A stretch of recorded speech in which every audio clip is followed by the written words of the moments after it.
მე პირველ რიგში რა თქმა უნდა კეთს ვიხდი ყველა იმ ადამიანის წინაშე ვინც ამ წუთას რუსთაველს აცოცხლებს, ვინც საქართველოს აცოცხლებს, ვინც იბრძვის, ნამდვილად კეთს ვიხდი მათ წინაშე და მინდა კიდევ ერთხელ მოვუწოდო ემიგრანტებს, რომ აუცილებელია უკვე ჩვენ გავაქტიურდეთ ახლა და ხარდაჭერა გამოუცხადოთ ნამდვილად რუსთაველზე მდგომ ადამიანებს. და დავაჩქარებიოთ ევროპას რაც შეიძლება ქმედითი ნაბიჯები, თორემ მივიგეთ ის რომ დღეს საგარეო საქმეთა მინისტრების შეხვედრა საერთოდ საქართველოს სცენება არ ყოფილა, საკითხი არ იდგა, მე რაღაც სიტყვებით გამეგვეხმაურენ, მაგრამ თვითონ საკითხი საქართველოსი აღარ იდგა უკვე.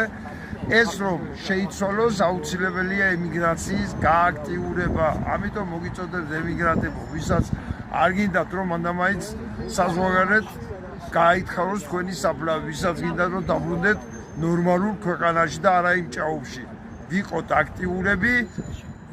აქტიურები და გავითვალისწინოთ რომ ყოველ დღე იმ ქვეყანაში ჭირს და ჭირს. აქციის გამართვა, ყოველ დღე უჭერენ ჭანჭიქს, ყოველ დღე გამოდის ადამიანები, მებრძოლი ადამიანები.